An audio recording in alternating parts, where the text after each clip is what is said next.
Good afternoon. એકાઉન્ટમાં પહેલો ભાગ, એનું પહેલું ચેપ્ટર ભાગીદારી વિશે પ્રવેશ. થિયરી બધી જોઈ લીધી અને છેલ્લે નફા નુકસાન ફાળવણી ખાતું એની આપણે ચર્ચા કરી હતી. એક વખત રિપીટ કરી દઉં કેટલી વસ્તુ જોઈ લીધી. પહેલાં તો ભાગીદારી ક્યાંથી અસ્તિત્વમાં આવી એની વાત કરી કે વ્યક્તિક માલિકીની મૂડી અને સંચાલન શક્તિની મર્યાદાના કારણે ભાગીદારી કોને કહેવાય, ભાગીદાર કોને કહેવાય અને ભાગીદારી પેઢી કોને કહેવાય. બરાબર, ત્રણેયના અર્થ જોયા.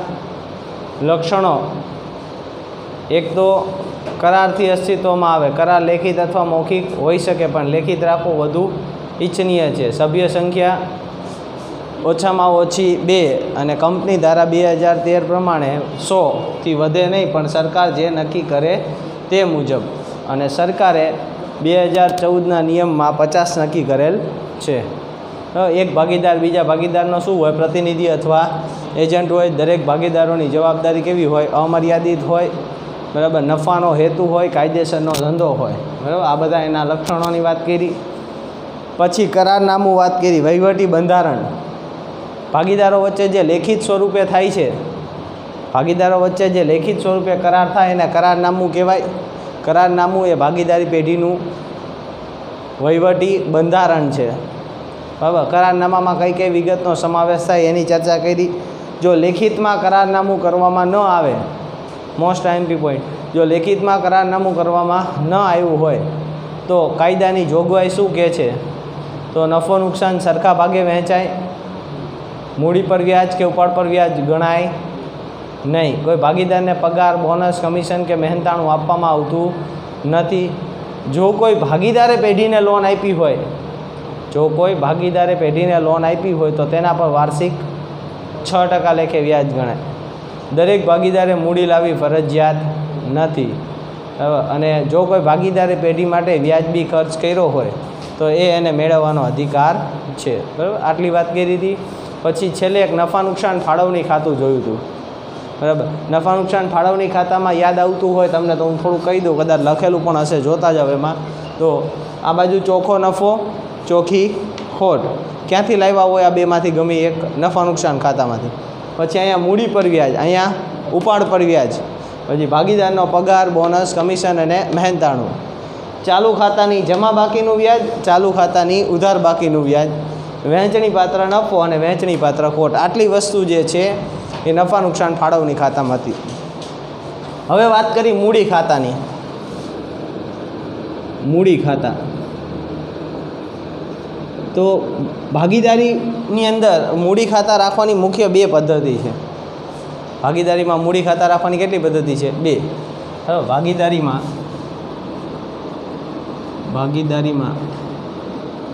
મૂડી ખાતા રાખવાની 2 પદ્ધતિ છે. યાદ આવતા હોય તો તમને નામ. એક અસ્થિર મૂડી ખાતા પદ્ધતિ અને બીજું સ્થિર મૂડી ખાતા પદ્ધતિ. એક અસ્થિર મૂડી ખાતા પદ્ધતિ, એનું બીજું નામ છે, યાદ રાખજો, અસ્થિર મૂડી ખાતા પદ્ધતિ એનું બીજું નામ છે હંગામી મૂડી ખાતા પદ્ધતિ. બરાબર, હંગામી એટલે કામચલાઉ જે હોય, જેમાં ફેરફાર થતો રહેતો હોય, હંગામી મૂડી ખાતા પદ્ધતિ. અસ્થિર મૂડી ખાતા પદ્ધતિ એનું બીજું નામ. અને બીજું આવે સ્થિર મૂડી ખાતા પદ્ધતિ.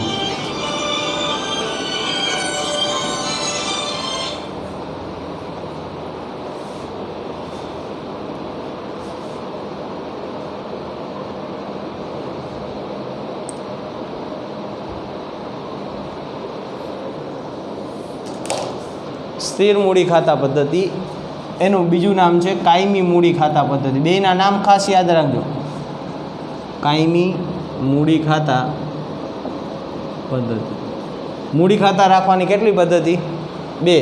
એક અસ્થિર મૂડી ખાતાની પદ્ધતિ અને બીજું સ્થિર મૂડી ખાતા પદ્ધતિ. અસ્થિર મૂડી ખાતા પદ્ધતિ એનું બીજું નામ હંગામી મૂડી ખાતા પદ્ધતિ અને સ્થિર મૂડી ખાતા પદ્ધતિ એનું બીજું નામ કાયમી મૂડી ખાતા પદ્ધતિ. બરાબર, તો અસ્થિર મૂડી ખાતા પદ્ધતિ અને સ્થિર મૂડી ખાતા પદ્ધતિ.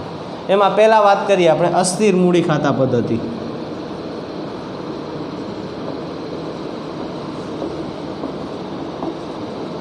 એનો એક અર્થ છે, એક માર્કમાં પૂછે અસ્થિર મૂડી ખાતા પદ્ધતિ એટલે શું, તો એનો એક અર્થ છે કે મૂડી ખાતા રાખવાની જે પદ્ધતિમાં શરૂઆતની બાકી અને આખરની બાકી, શરૂઆતની બાકી એટલે એને કહેવાય બાકી આગળ લાવ્યા, અને આખરની બાકી એટલે એને શું કહેવાય બાકી આગળ લઈ ગયા. તો મૂડી ખાતા રાખવાની જે પદ્ધતિમાં શરૂઆતની બાકી અને આખરની બાકી બદલાતી રહેતી હોય. શું હોય? બદલાતી રહેતી હોય. શરૂઆતમાં 50,000 હોય તો આખરમાં 60 થઈ જાય, 40 થઈ જાય, બે બદલાતા હોય. તો જે મૂડી ખાતા રાખવાની, મૂડી ખાતા રાખવાની જે પદ્ધતિમાં શરૂઆતની બાકી એટલે એને શું બોલાય?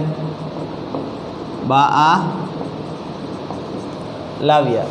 મૂડી ખાતા રાખવાની જે પદ્ધતિમાં શરૂઆતની બાકી એટલે કે બાકી આગળ લાવ્યા અને આખરની બાકી એટલે એને શું કહેવાય? બા લઈ ગયા.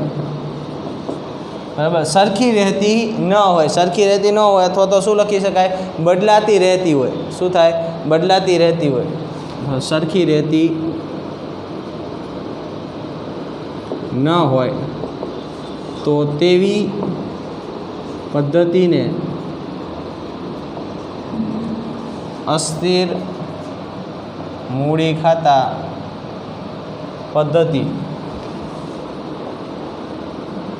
કહે છે. આ એની વ્યાખ્યા.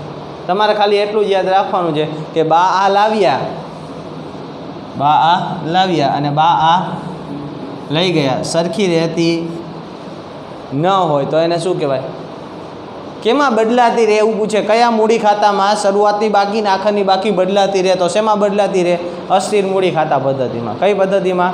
અસ્થિર મૂડી ખાતા પદ્ધતિમાં શરૂઆતની બાકી ને આખરની બાકી બે શું થઈ જાય? બદલાતી રહે. એનું બીજું નામ અહીંયા લખ્યું છે એટલે અહીંયા નથી લખતો, પોઈન્ટ પાડી.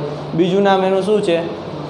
હંગામી મૂડી ખાતા પદ્ધતિ. અને અસ્થિર મૂડી ખાતા પદ્ધતિમાં એક જ ખાતું બનાવાય, ભાગીદારોના મૂડી ખાતા. અસ્થિર મૂડી ખાતા અથવા આ પદ્ધતિમાં માત્ર ભાગીદારના મૂડી ખાતા બનાવવામાં આવે છે. બરાબર. એ જ વસ્તુ સ્થિર મૂડી ખાતા પદ્ધતિમાં. એની વ્યાખ્યા શું થઈ જતી હશે? સ્થિર મૂડી ખાતા પદ્ધતિ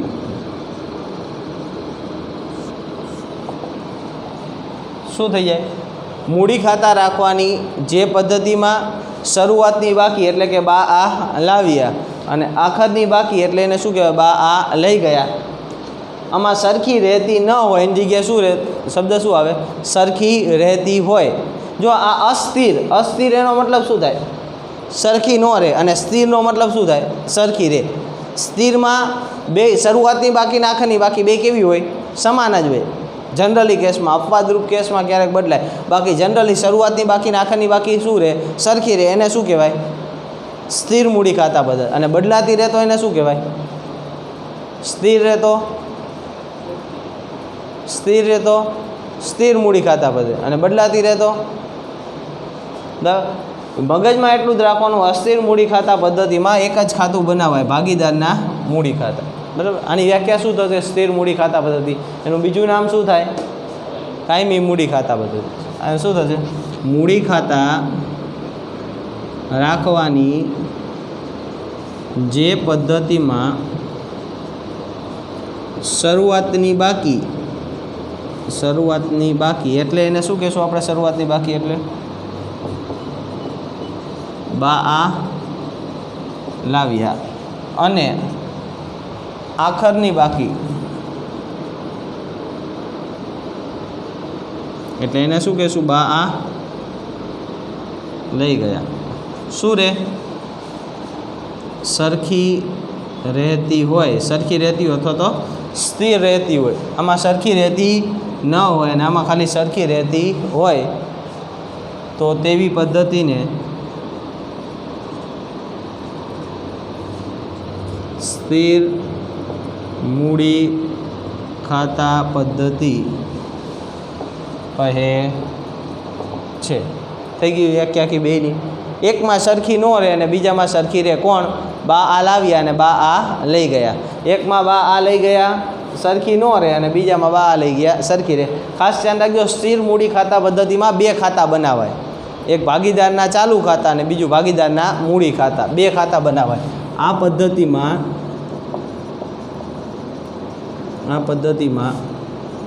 બે ખાતા બનાવવામાં આવે છે. એક ભાગીદારના મૂડી ખાતા,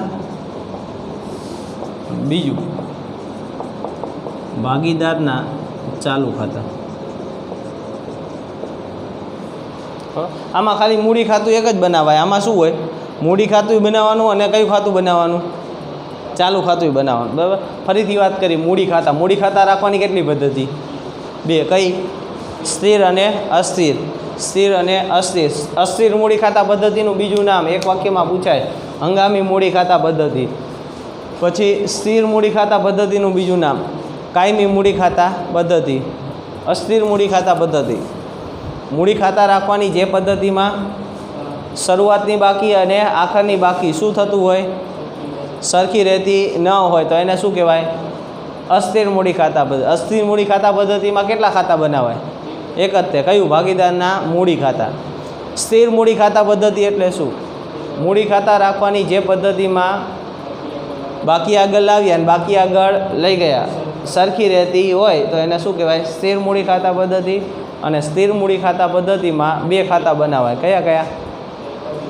ભાગીદારના મૂડી ખાતા અને બીજું ભાગીદારના ચાલુ ખાતા. ખ્યાલ આવ્યો? પછી તમને એવું પૂછે કે મૂડી ખાતા રાખવાની કઈ પદ્ધતિમાં શરૂઆતની બાકી ને આખરની બાકી સ્થિર રહે છે? કઈ પદ્ધતિ આવે? સ્થિર મૂડી ખાતાની પદ્ધતિ. બે મૂડી ખાતા રાખવાની બે પદ્ધતિ, એક સ્થિર અને બીજું અસ્થિર. બરાબર. જોઈ લો આટલું. ખ્યાલ આવી ગયો? હવે અસ્થિર મૂડી ખાતાની પદ્ધતિએ મૂડી ખાતાનો નમૂનો જોવી. મૂડી ખાતું કેવું બને?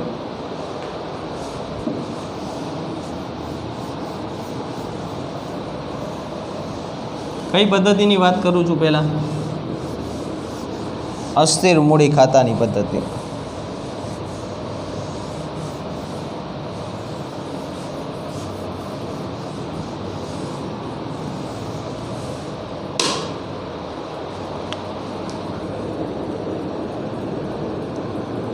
અસ્થિર મૂડી ખાતા પદ્ધતિએ મૂડી ખાતાનો નમૂનો. કેવું હોય મૂડી ખાતા? મૂડી ખાતામાં કઈ કઈ વિગત આવે એની વાત કરી તો અહીંયા આપણે લખી ભાગીદારોના મૂડી ખાતા.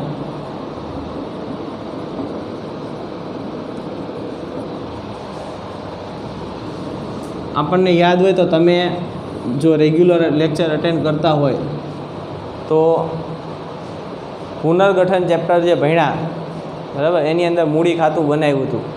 યાદ આવતું? મૂડી ખાતું બનાવ્યું હતું ને ચાલુ બનાવ્યું હતું. ખબર? તારીખ વિગત બે ભાગીદારના નામ. તારીખ વિગત બે ભાગીદારના નામ. અનામતની વહેંચણી કરી હતી. યાદ છે? બરાબર. તો એ જ મૂડી ખાતું બનાવવાનું આવે. આમાં અનામતની વહેંચણી એકનું આવે વાર્ષિક હિસાબ વખતે.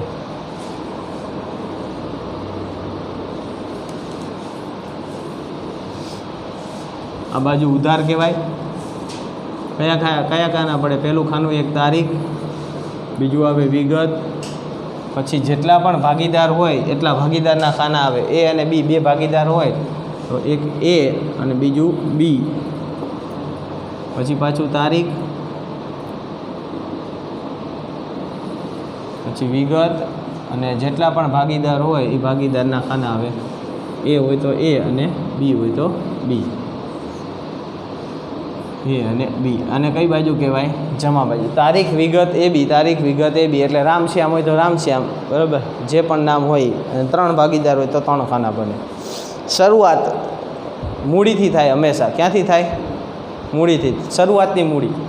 હંમેશા મેં તમને કીધું હતું કોઈ પણ દાખલો ગણવો હોય ને, યાદ કરો 11માંથી ચાલુ કર્યું હતું મેં, કે કોઈ પણ દાખલો ગણવો હોય ને એટલે એની શરૂઆત હંમેશા મૂડીથી કરવાની. માંડવરાયજી દાદાને દર્શન કરી મગજમાં રાખવાનું. મૂડીથી શરૂઆત કરવાની. ક્યાંથી શરૂઆત કરવાની? મૂડીથી. શરૂઆતની મૂડી જે હોય ત્યાંથી જ દાખલો, પ્રવેશનો દાખલો હોય તો પણ ભલે, નિવૃત્તિનો દાખલો હોય તો પણ ભલે, કે વાર્ષિક હિસાબ હોય તો પણ ભલે, કોઈ પણ દાખલો હોય શરૂઆત ક્યાંથી કરવાની? મૂડીથી. માંડવરાયજી દાદાને દર્શન કરી લેવાના એટલે કંઈ આપણે જવાબ ખોટો પડે નહીં. મહેનત કરો તો પાછું. હવે 1-4 એક જ એવું છે કે જેની અંદર 1-4 આવશે શરૂઆતની મૂડીમાં. બાકી બધામાં જો તારીખ આપી હોય તો એ તારીખ લખવાની, તારીખ ન આપી હોય તેની જગ્યાએ કઈ લખી નાખવાની? 31-3. બરાબર? બધામાં 31-3 જ તારીખ આવશે. આમાં એકમાં જ 1-4 આવે. આને કહેવાય બા આ લાવ્યા, બાકી આગળ લાવ્યા. આ શું છે? શરૂઆતની મૂડી. તમને દાખલામાં આપી જશે એની ને બીની બેની. બરાબર? મૂડી કઈ બાજુ આવશે? જમા બાજુ. ઉપાડ એનાથી વિરુદ્ધ આવે. ઉપાડ કેવો આવે? એનાથી વિરુદ્ધ. ઉપાડ આવશે અહીંયા ઉધાર બાજુ. તારીખ આપી હોય તો ભલે, ન આપી હોય તો કઈ લખશું? 31-3 ઉપાડ ખાતે. આ બે પાકા સર્વેમાં તમને કાચું સર્વે જે હોય એની અંદર તમને આપેલા હોય. મૂડી જમા, ઉપાડ ઉધાર. હવે મગજમાં એટલું ફિટ કરજો, મૂડી જમા તો મૂડી ઉપરનું વ્યાજ જમા. શું? મૂડી જમા, મૂડી ઉપરનું વ્યાજ જમા. ઉપાડ ઉધાર તો ઉપાડ ઉપરનું વ્યાજ ઉધાર. મૂડી જમા, મૂડી ઉપરનું વ્યાજ જમા. ઉપાડ ઉધાર, ઉપાડ ઉપરનું વ્યાજ ઉધાર. તો અહીંયા શું આવશે આના પછી? 31-3 હું શું લઉં? મૂડી પર વ્યાજ. અહીંયા ઉપાડ પર વ્યાજ ખાતે. તમને કંઈક યાદ આવતું હોય થોડું કંઈ મગજમાં આગલા લેક્ચરમાં, તો મૂડી ઉપરનું વ્યાજ મેં ફાળવણીમાં ક્યાં લખ્યું હતું?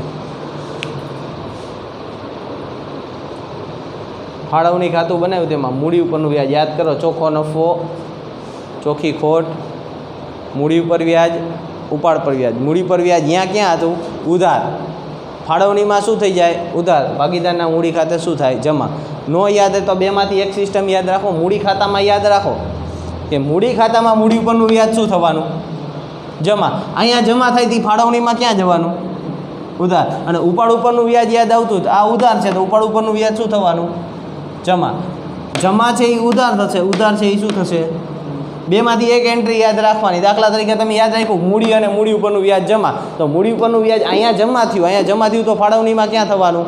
ઉધાર થવાનું. ઉપાડ ઉપરનું વ્યાજ અહીંયા ઉધાર થયું, અહીંયા ઉધાર થયું તો ફાળવણીમાં ક્યાં જવાનું?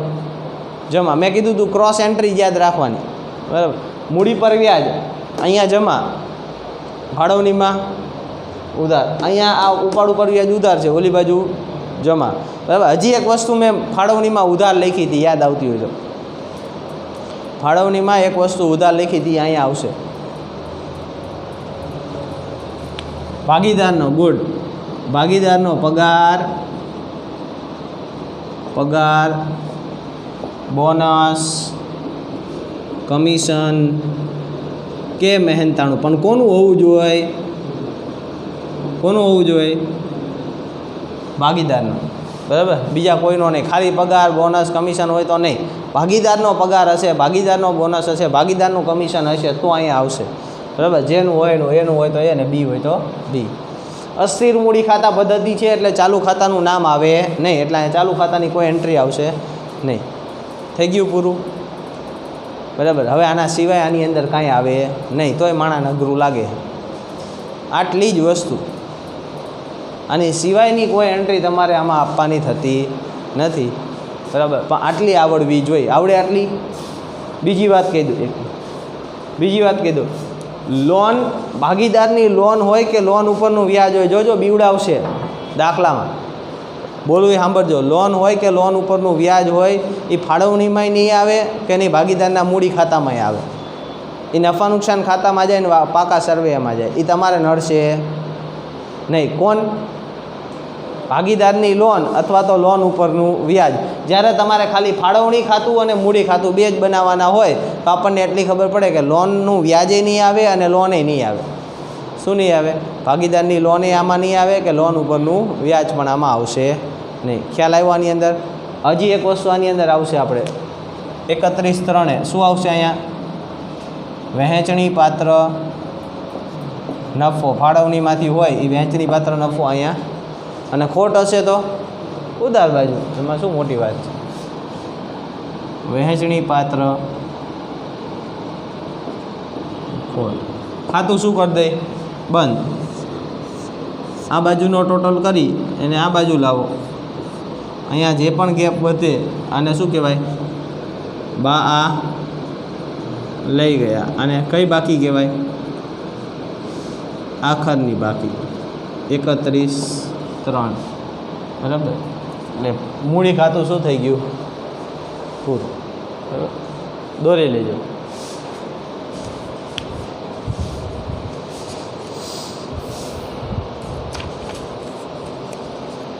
ખ્યાલ આવે છે?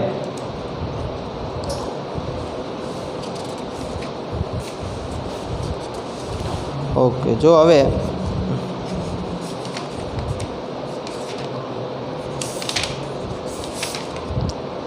ટેક્સ્ટ બુકની અંદર પહેલાં સ્વાધ્યાયમાં આવી જાઓ. એમાં એક આપણે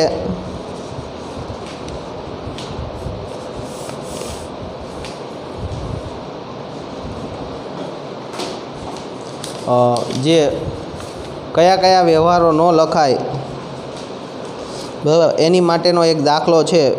પેજ નંબર 32 કાઢો. Page number 32. ખાલી સમજવા પૂરતો એનો જવાબ તમારે લખવાના નથી. લખવા હોય તો તમારી રીતે લખી નાખજો, પણ બાકી સમજવા પૂરતો દાખલો છે. દાખલા નંબર 7. દાખલા નંબર 7 જે છે બરાબર સમજવાનો છે એને. હવે એમાં એવું છે કે એક્સ અને વાય એક પેઢીના ભાગીદારો છે. સમજજો, સમજવા જેવો દાખલો છે. એક્સ અને વાય એક પેઢીના ભાગીદારો છે. તેઓએ ભાગીદારી કરારનામું તૈયાર કર્યું નથી. એનો મતલબ શું થાય? લેખિતમાં કરાર કર્યો નથી. ભાગીદારો વચ્ચે નીચેના પ્રશ્નો અંગે મતભેદ છે. બરાબર? એને કંઈક લપ થઈ છે, જે પણ થઈ હોય. તમે ભાગીદારને કાયદેસરની સલાહ આપવાની, ખોટી નહીં, એવી કાયદેસરની જે સાચી હોય એવી સલાહ તમારે આપવાની છે. બરાબર? પહેલું છે એક્સ ભાગીદારે કરેલ ઉપાડ પર, એક્સ નામનો ભાગીદાર જે છે એ એવું કહે છે કે ભાગીદારોએ જે પણ ઉપાડ કર્યો એના પર 6% લેખે વ્યાજ લેવાની માંગણી કરે છે. એક્સ ભાગીદાર એવું કહે છે કે ઉપાડ પર 6% લેખે વ્યાજ લેવું જોઈએ. શું તમારું શું કહેવું આના ઉપર? લઈ શકાય? યાદ કરો, કરારનામાની કાયદાની જોગવાઈ યાદ કરો. નફો કે નુકસાન સરખા ભાગે. મૂડી પર વ્યાજ કે ઉપાડ પર વ્યાજ ગણાય નહીં. ભાગીદારને પગાર, બોનસ, કમિશન કે મહેનતાણું ચૂકવાય નહીં. જો કોઈ ભાગીદારે પેઢીને લોન આપી હોય તેના પર વાર્ષિક 6% લેખે દરેક ભાગીદારે મૂડી લાવવી ફરજિયાત નથી. અને જો કોઈ ભાગીદારે પેઢી માટે ખર્ચ કર્યો હોય તેને મેળવવાનો અધિકાર છે. આટલી વસ્તુ છે. તો આમાંથી આ લાગુ પડે છે. એવું કે ઉપાડ ઉપર 6% લેખે વ્યાજ આપો. આપી શકાય? ન આપી શકાય. બરાબર? તમે લખી શકો જો કરારનામું તૈયાર કરેલ ન હોય તો ઉપાડ પર વ્યાજ ગણાય નહીં. હવે બાજુમાં તમારે જવાબ લખવો એટલે લખતા જજો કે ઉપાડ પર વ્યાજ ગણી શકાય નહીં. વાય નામનો ભાગીદાર છે. વાય પેઢીમાં સક્રિય ભાગીદાર તરીકે કામ કરે છે. સક્રિય ભાગીદાર તરીકે એટલે ખૂબ મહેનતથી રોજ આવે છે, ધંધો કરે, સંભાળે, બધું કામ એ કરે છે. સક્રિય ભાગીદાર તરીકે કામ કરે છે. તે બદલ મહેનતાણું અને કમિશન માંગે. બચારો મહેનત કરે તો કમિશન તો માંગે જ તે ને. મહેનતાણું કમિશન આપી દેવું છે આપણે? આપણા ઘરનું થોડુંક છે કે આપી દે. એ કમિશન અને મહેનતાણું માંગે છે. આપી શકાય કે ન આપી શકાય તમારી મતે? કરારનામાની અંદર કાયદાની જોગવાઈ શું કહે છે? કોઈ પણ ભાગીદારને પગાર કે કમિશન કે મહેનતાણું ભલે મહેનત કરતો હોય આપી શકાય કે ન આપી શકાય? ન આપી શકાય. ભાગીદારને પગાર, કમિશન, મહેનતાણું આપી શકાય નહીં. બરાબર? એટલે એને પગાર કે કમિશન કે મહેનતાણું કાંઈ પણ મળે નહીં. પાછું એક્સ કે કાંઈ વાંધો નહીં. હાલો હવે એક્સ ભાગીદારને મૂડી પર વ્યાજ આપવાની માંગણી કરે છે. એ કે ઉપાડ ઉપર ન લો કંઈ નહીં, મૂડી પર તો વ્યાજ આપવું. આપી શકાય મૂડી પર વ્યાજ?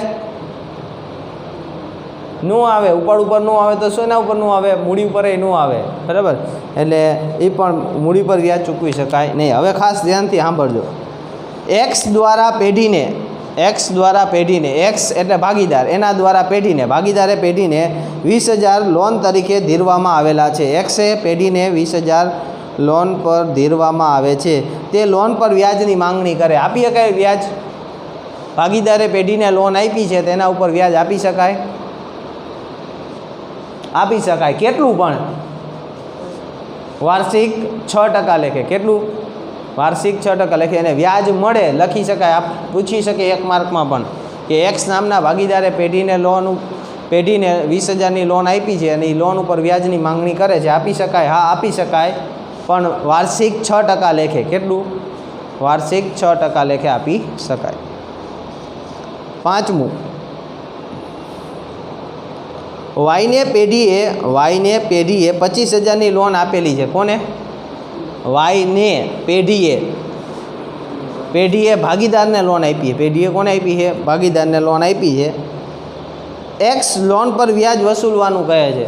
વસૂલી શકાય કે ન વસૂલી શકાય?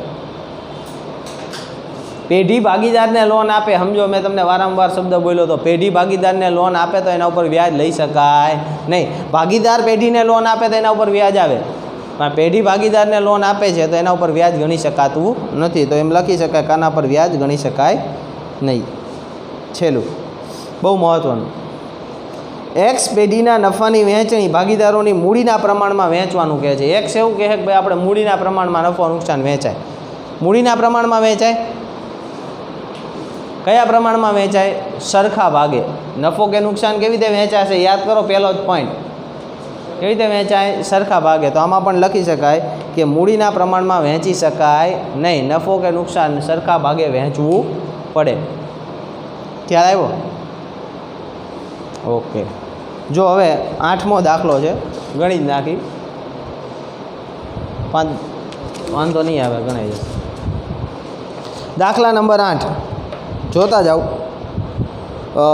હરપાલ અને ચિરાગ એક પેઢીના ભાગીદાર છે. 1/4/2016ના રોજ એમની મૂડી આપી છે આપણને 60,000 અને 1 લાખ. એમનો ઉપાડે આપ્યો છે આપણને, બરાબર. પછી મૂડી પર વ્યાજ ગણવાનું છે, ઉપાડ પર વ્યાજ ગણવાનું છે, પગાર ગણવાનો છે, વહેંચણી પાત્ર નફાના કમિશન આપવાનું છે. હરપાલે કંઈક પેઢીને લોન આપી છે એની પણ વાર્તા છે. આપણે શું કરવાનું છે? તો 31/3/2017ના રોજ ઉપરની જોગવાઈ પહેલાંનો અને હરપાલની લોન પર વ્યાજ ગણ્યા પહેલાંનો નફો આપ્યો છે. ફાળવણી ખાતું અને મૂડી ખાતું બનાવવાનું છે. શું બનાવવાનું છે? ફાળવણી અને મૂડી. હવે જો હું એક સ્પષ્ટીકરણ કહી દઉં.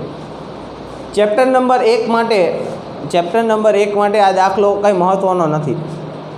ચેપ્ટર નંબર 1માં આ દાખલો ક્યાંય પૂછાતો નથી. પણ એટલું કહું છું કે વાર્ષિક હિસાબ જો શીખવા હોય, વાર્ષિક હિસાબ, તો તમને આવડવું જોઈએ. હું એમ કહું છું 20% 20થી 25% વાર્ષિક હિસાબ સહેલા થઈ જાય જો તમને આ દાખલા આવડતા હોય તો. આ દાખલા તમને થોડા ઘણાય ખબર પડે તો તમને જે વાર્ષિક હિસાબમાં તકલીફ પડતી હતી ને એ કોઈ દી ન પડે. 20-25% વાર્ષિક હિસાબ સહેલા થઈ જાય, બરાબર. એના માટે આપણે આ ગણી છે. હજી કહું છું ચેપ્ટર નંબર 1 માટે નથી આ દાખલો. 8મો દાખલો હવે ગણી. શેના માટે છે?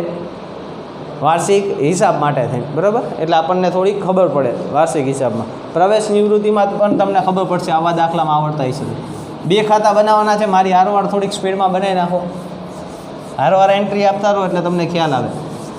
એક ફાળવણી ખાતું, બીજું કયું બનાવશું? મૂડી ખાતું.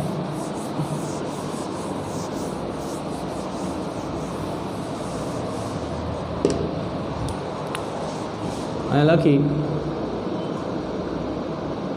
નફા નુકસાન ફાળવણી ખાતું, બરાબર. ઓલું પણ લખી શકાય 31/3/2030 રોજ પૂરા થતા વર્ષનું. હવે એમ લખો તોય હાલે ને એમ ન લખો તોય અત્યારે ચાલશે.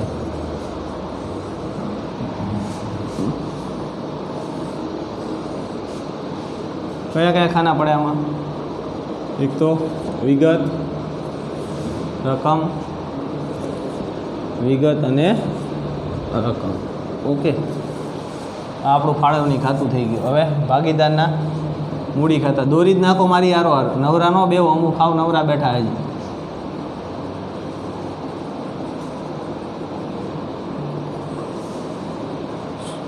થોડુંક શોર્ટ કરી નાખ.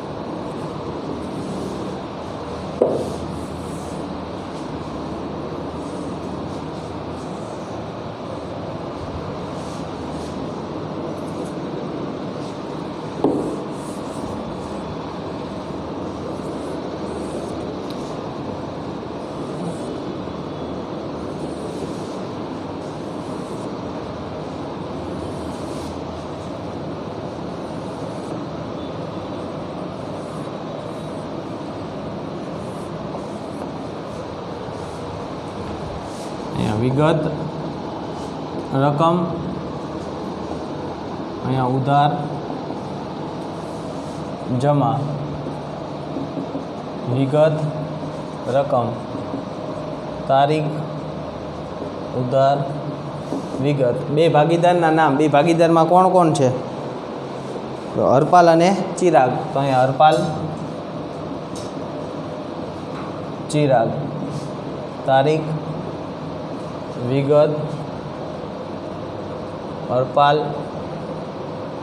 ચિરાગ જમા હવે અહીંયા પૂરેપૂરું ધ્યાન દેજો થોડીક વાર મૂકી દો એ બધું જો વાંચતું જવાનું ને એન્ટ્રી આપતી જવાની એમાં બીજું કંઈ મૂંઝાવાનું નહીં બરાબર ખાલી વાંચતા જજો હરપાલ અને ચિરાગ એક પેઢીના ભાગીદાર છે 1/4/2016ના રોજ તેમની મૂડી 60,000 અને 1 લાખ છે એને કહેવાય શરૂઆતની મૂડી એને શું કહેવાય શરૂઆતની મૂડી એને શું લખશું 1/4 બા લાવ્યા બરાબર કેટલી છે હરપાલની 60,000 અને ચિરાગની 1 લાખ તો અહીં લખવાની 60,000 અને અહીંયા 1 લાખ થઈ ગઈ આગળ એમાં ને એમાં વર્ષ દરમિયાન હરપાલે 1/4/2016ના રોજ 15,000નો અને ચિરાગે 1/1/2017ના રોજ 20,000નો ઉપાડ કર્યો જો એમાં તારીખ આપી દીધી તારીખ આપી હોય તો એ તારીખની એ રીતે ગણવાનું અહીં પહેલાં 1/4 એને તારીખ આપી છે એટલે 1/4 કોનો ઉપાડ છે ઉપાડ ખાતે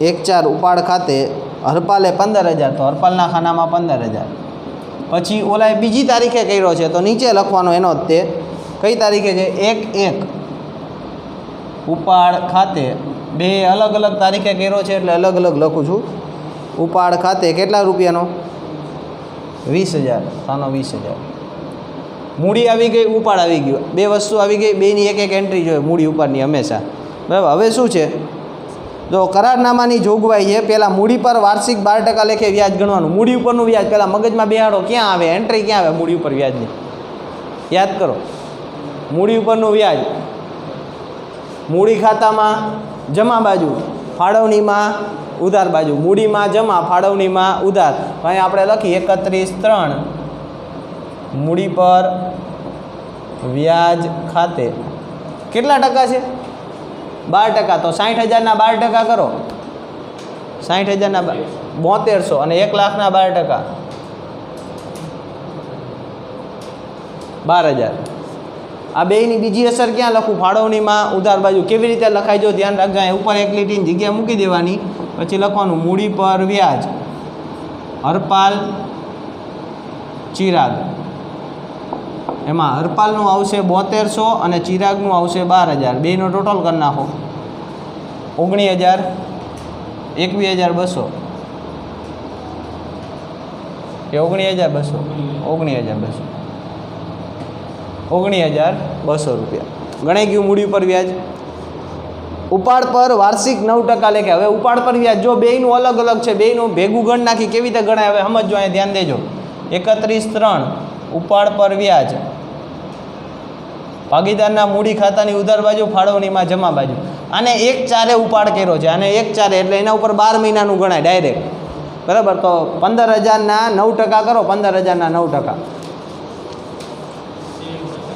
કેટલા 1350 હવે આનું એક ખાસ ધ્યાન રાખવાનું આને એક કર્યો છે એક ઉપાડ કર્યો હોય તો કેટલા મહિનાનું વ્યાજ ગણવું પડે એક એટલે પહેલો મહિનો બીજો મહિનો અને ત્રીજો મહિનો કેટલા મહિનાનું આવે 3 મહિનાનું તમને શીખવાડ્યું છે યાદ કરો 20,000નું 3 મહિનાનું 9% લેખે વ્યાજ કેવી રીતે ગણવાનું I બરાબર PRNના છેદમાં 100 વાળું સૂત્ર કેવી રીતે આવે ફરીથી બોલું છું 20,000નું 3 મહિનાનું 9% લેખે એટલે શું કરવાનું 20,000 ગુણ્યા 3 ગુણ્યા 9 ભાગ્યા 1200 20,000 ગુણ્યા 3 ગુણ્યા 9 ભાગ્યા 1200 450 રૂપિયા આવે છે આટલું ઓકે હવે આને શું કરશું આપણે અહીંયા ઉધાર લખ્યું તો અહીંયા લખવાનું ઉપાડ પર વ્યાજ હરપાલ ચિરાગ હરપાલનું 1350 અને આનું 450 કરો તો ટોટલ કેટલો થાય? 1800 થાય. બરાબર. મૂડી પર વ્યાજ આવી ગયું, ઉપાડ પર વ્યાજ આવી ગયું. હરપાલને પેઢીમાં સક્રિય કામ કરવા બદલ માસિક, અંડરલાઈન રાખજો, માસિક, માસિક કે તો ગુણ્યા 12 કરવા પડે, અને વાર્ષિક આપ્યું હોય તો એમને એમ લઈ લેવાય. તો માસિક 1000 એટલે માસિક 1000 એટલે ટોટલ કેટલો થાય? 12000. બરાબર. અહીંયા 31/3 અહીંયા શું આવશે? પગાર ખાતે. કેટલો પગાર? હરપાલને એકને જ આપવાનો છે એટલે કેટલા રૂપિયા? 12000 રૂપિયા. કેટલો આવશે? 12000. તો અહીંયા આપણે લખીએ કે અહીંયા પગાર કોનો છે? ખાલી હરપાલ એકને જ આપવાનો, ચિરાગને નથી આપવાનો. 12000 ક્યાંથી આવ્યા? માસિક 1000 છે, આપણે વાર્ષિક હિસાબ ગણી છે એટલે ગુણ્યા કેટલા કરવા પડે? 12. વાર્ષિક કીધો તો ડાયરેક્ટ આવી જાય. બરાબર. ચિરાગને વહેંચણી પાત્ર નફાના 5% કમિશન. આપણી પાસે વહેંચણી પાત્ર નફો છે, પડ્યો છે, જુઓ તો પહેલાં અહીંયા ક્યાં છે વહેંચણી પાત્ર નફો? છે નહીં. ક્યારે આપશું એ કમિશન? વહેંચણી પાત્ર નફો મળી જાય પછી. બરાબર. આગળ હરપાલે 1/12/2016 રોજ પેઢીને 30,000ની લોન આપી હતી. ભાગીદારી કરારપત્રમાં લોનના વ્યાજ અંગે કાંઈ ઉલ્લેખ નથી. તે લોન પર 11% વ્યાજની માંગણી કરે છે. લોન પર 11% ન મળે, 6% જ મળે. પણ ફાળવણીમાં કે મૂડી ખાતામાં, હમણાં જ હું બોલ્યો હતો, ફાળવણીમાં કે મૂડી ખાતામાં લોનના વ્યાજની કોઈ એન્ટ્રી આવશે નહીં. ભલે એને મળે 6% કાયદેસર, કાંઈ વાંધો નહીં, મળે, પણ આમાં એન્ટ્રી આવશે નહીં. એ તમને ખાલી બીવડાવવા માટે છે. બરાબર. એનું આપણે કાંઈ નથી કરવાનું. આગળ 31/3/2017 રોજ પૂરા થતા વર્ષની જોગવાઈઓ પહેલાંનો અને હરપાલની લોન પર વ્યાજ ગણ્યા પહેલાંનો પેઢીનો નફો 79400. આને કહેવાય ચોખ્ખો નફો. આને શું કહેવાય? ચોખ્ખો નફો. કેટલો આપ્યો છે? અહીંયા મૂકવાનો ચોખ્ખો નફો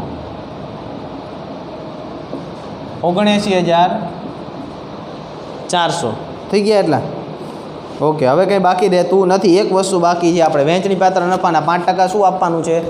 કમિશન. એ પછી આપી શકાય. પહેલાં ખાતું બંધ કરો.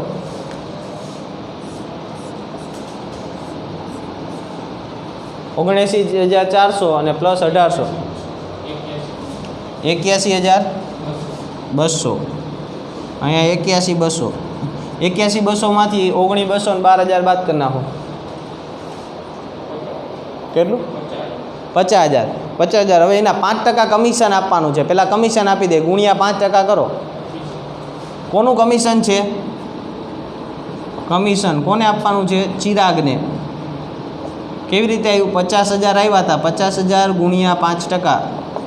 કેટલું? 2500 રૂપિયા. 50000 જ આવે ને, જોઈ લેજો. હા, 2500. અહીંયા લખી નાખી 31.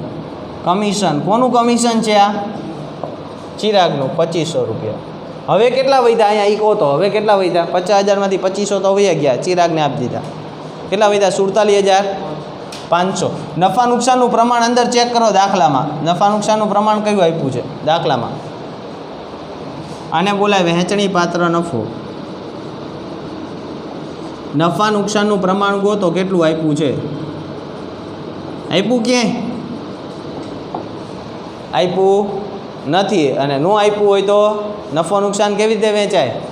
સરખા ભાગે. એટલે 1/1 વહેંચો તો 1/1માં 47500 ભાગ્યા 2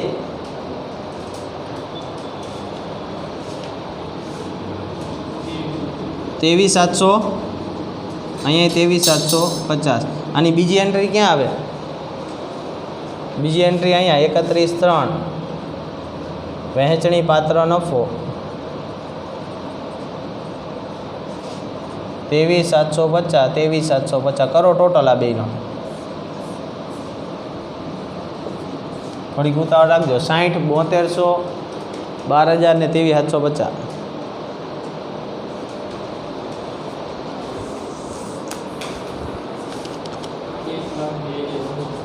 1,02,900. રેડી? 10,29,50. 10,29,50.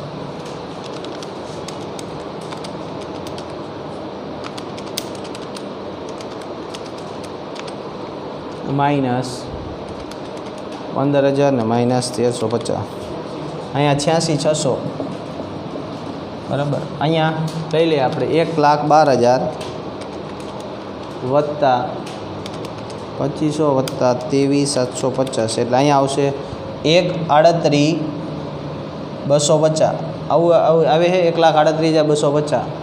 1,38,250માંથી ઉપરની રકમ બાદ કરી નાખો, -20,000 ને -450. 1,17,800. 1,17,800. અને શું કહેવાય, બા આ લઈ ગયા. બરાબર. 31. ખાસ વસ્તુ મહત્ત્વની છે, મૂડી પર વ્યાજ, ઉપાડ પર વ્યાજ અને ભાગીદારનો પગાર હોય કે ભાગીદારનું કમિશન હોય. બરાબર. આની એન્ટ્રી ધ્યાન રાખવી પડે.